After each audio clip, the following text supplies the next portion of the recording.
Best Larry Bird versus LeBron story ever told. In the book titled When the Game Was Ours, written by Larry Bird and Magic Johnson, Michael Jordan shared his 100% honest opinion about Larry Bird. He said, "People ask me all the time who my top 5 players are, and when I start saying Larry, they interrupt me. They say, 'You've got to be kidding me. He can't play with LeBron James.' I tell them, 'You guys don't get it. Larry is far better than any small forward who played the game.'" Now, the lazy person would chalk that statement up to Michael Jordan being a LeBron hater. He's not even looking at the. I think he was looking at Michael Jordan. I was thinking the same thing. Michael Jordan's a little left of that Charlotte bench. I think that was a look at Michael like. I think you're right. I think that's exactly what he was right looking at him. But not too long ago, this was common knowledge. If you give me both these guys and you say you can start your team with either Larry Bird or LeBron James, you're taking LeBron. I'm taking Larry Bird. No, I'm you're taking my chances. No, Thank you you're very not. much. You know why? Larry Yes. Bird was the baddest son of a gun on the planet. In a league with Magic Johnson, Isaiah Thomas, Dr. J. He was the best player in the world when the NBA was at a greater level. In the world. It ain't the same NBA. This sucker won 3 straight MVPs. Let me ask you this. Would Magic Larry couldn't get through Bird him be at the one best point. player in the world right now? I believe he would. Oh, he'd be better than Kevin Durant. I believe he would. Yes, No, he wouldn't. I believe he no, would. he wouldn't. Okay, he Larry just Bird, doesn't have the experience. if his back didn't give out on him, if he didn't have surgery, I'm if not his even body didn't fail him, talking about we're that. having a whole different conversation about Larry Legend. I'm sorry. He had it all. So, Larry Bird or LeBron James? For the record, if you ask me who I'd take over 20 years, I'd take LeBron. If you ask me who I'd take over 20 years, I'd take LeBron. But if you ask me who I'd take for one season, it gets very interesting. Because I'd take a 1986 Larry Bird season over any single season performance from any player that ever lived. And if you ask me who I'd take for one game, or better yet, one shot, well, I'll let someone who actually, or better yet, one shot.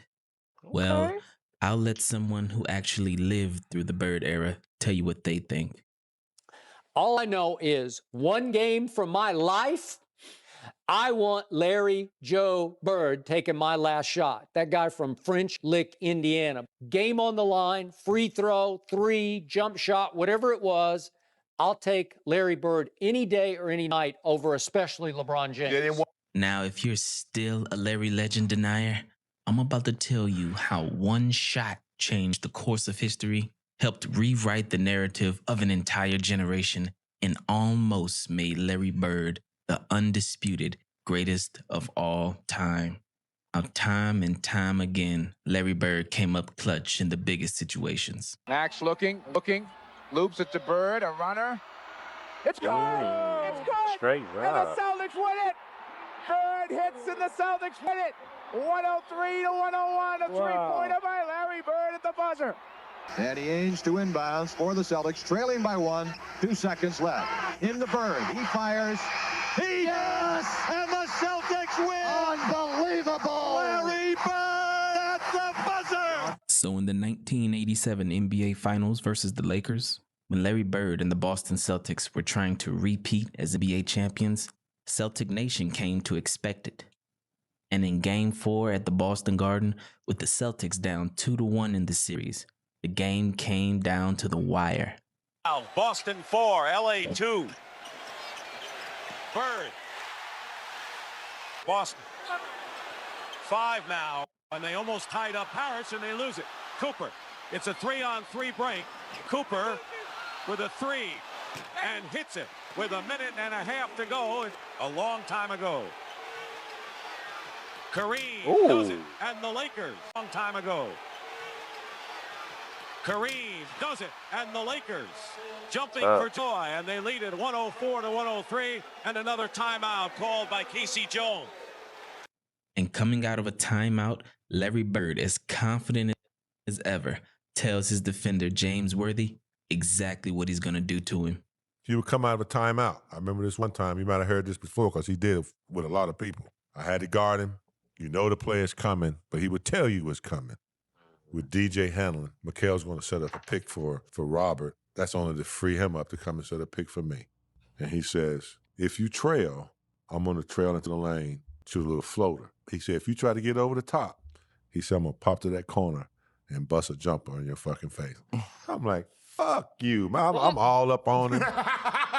I got his shirt tail. I'm holding it. I'm like, you know where I'm from. I'm from Gastonia. I mean, he ain't talking. He ain't gonna.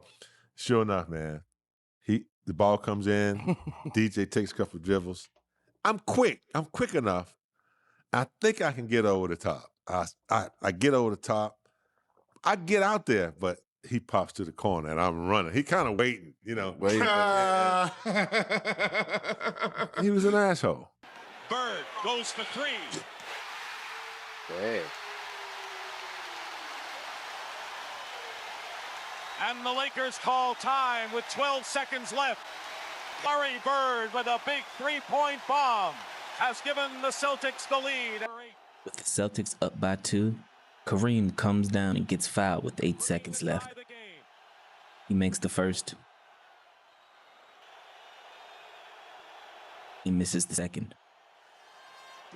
Ass. Come on, Kareem. How you miss that? And it's Lakers ball with 7 seconds to go. One Celtic rebound could have sealed this game. But the ball goes out of bounds, and the Lakers get the possession. And with 7 seconds to go, the Lakers still had life. Just 3 years earlier, 1984 finals versus the Celtics, Magic Johnson choked in a similar situation, earning the nickname Tragic Johnson. But this time, he was ready. My man switched to Kareem, and Kevin McHale jumped out to me. As soon as I saw Kevin, I said, oh, I'm taking him. Magic puts it on the floor, a couple head and shoulder fakes, and he raised up in the air. And there was nobody that was going to get that shot. Magic with a hook shot, scores with 2. Down by 1, with 2 seconds on the clock, Larry Bird and the Celtics find themselves in a situation they've been in many times before. Johnson on the inbound. Bird fires it. Freeze. What do you think happened? Now let's give this shot some context. For 2 years straight, the Boston Celtics had the greatest home court advantage of all time. The prior year, in 1986, the Celtics finished with a regular season record of 40-1. This record still stands as the best regular season home record ever. Impressive. Yes, better than Michael Jordan's 96 Bulls and better than Steph Curry's 2016 or 2017 Golden State Warriors. And if you include the playoffs, they were 50-1 at home. So for everyone who thinks the 96 Bulls and the 2017 Warriors are the 2 best teams of all time, at home, Larry Bird's 1986 Celtics were better. Let that sink in. Okay. Someone asked me the other day, they said, it's the toughest arena you had to play in. And I said, Garden, Boston. I said, they were almost impossible to go in there and beat because you could not make a mistake with them. Those guys made you play, and it was him. Like, he was he was a savant on the court. Like, just a savant, like 2 plays ahead on everything. And so, please, let's not forget how hard it was to go into Boston and beat a team when Bird is in his prime. Unfortunately, the Celtics fell off that following year in 1987. They were 39-2 at home. So including the playoffs, for the last 2 years, the Celtics were 99-4 at the Boston Garden up until that shot by Bird. This means, statistically, there was a 96% chance that potential game-winning shot by Bird was going in. Now, what do you think happened? Well, they set up a great play. Bird walked Worthy all the way up, forced the denial all the way up. We've done it before. Clear everybody out, go to the ball, break to the corner. Mack looking, loops it to Bird. 2 seconds left. Into Bird. He fires.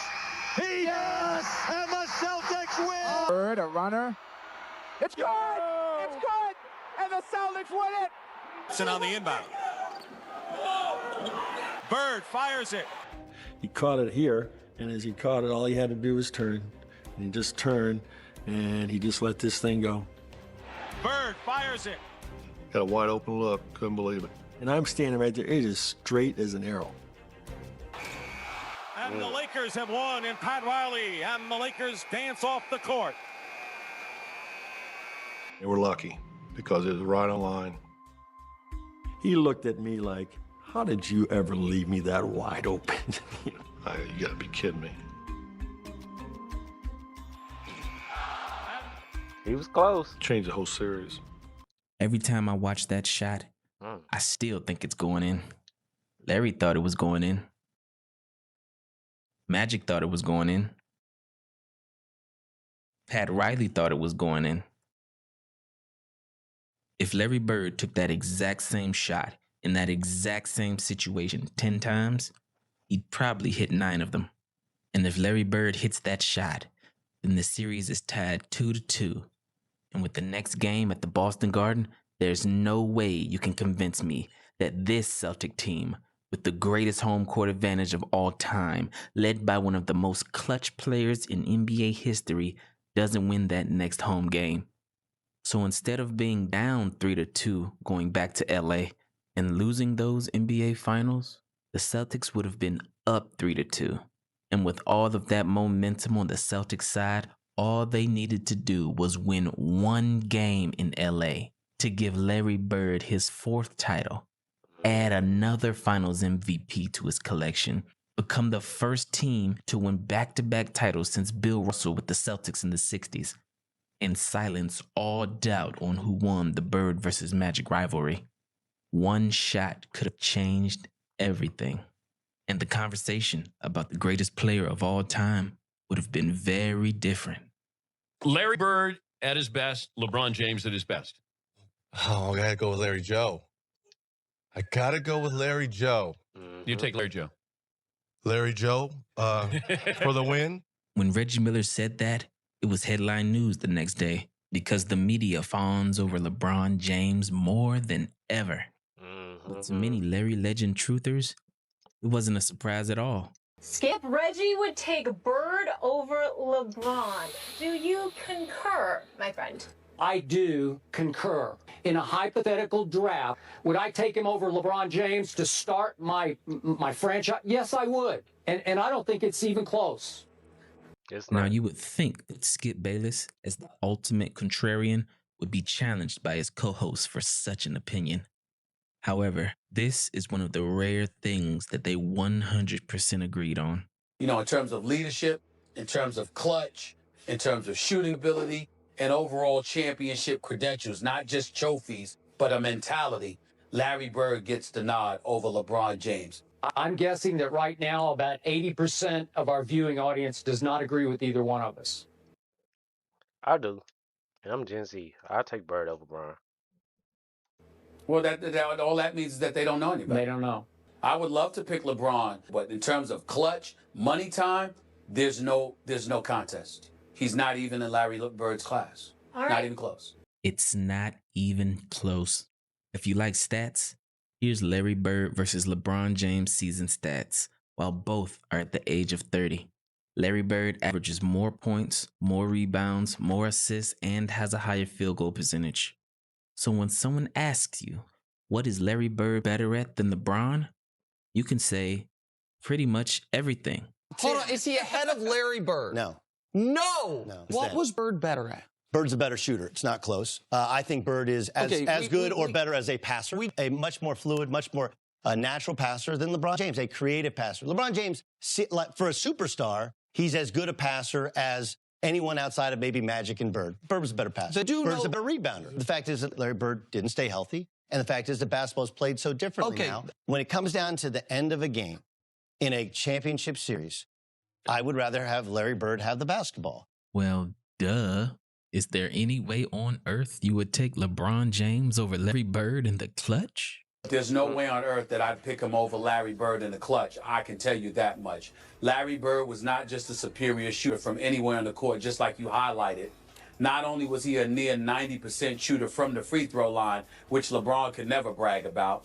When you talk about money time, whether it's a particular juncture in the season where you're trying to position yourself for the playoffs, or you're talking about the last minutes of a game, or you're talking about the last shot in a game, or you're talking about a game 7, or you're talking about anything that indicates clutch, you simply can't pick LeBron over Larry Bird because you can pick almost no one in NBA history over Larry Bird. When it was money time, you knew where the ball was going, and you also knew there was little to nothing that you could do about it. It was just a matter of whether or not Larry Bird was going to make it or miss it.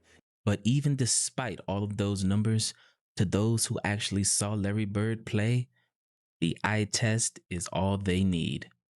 I know there are other numbers that will support you on LeBron. I may lose this, but you know what? I'm going with these, all four of them. And I watched that dude dominate an era that has some of the greatest players of all time playing. And this isn't a diss on LeBron. I'm not dissing LeBron. I love LeBron. We both love LeBron. Everybody appreciates how great he was. But as time passes, it's easy to forget how great Larry Bird was.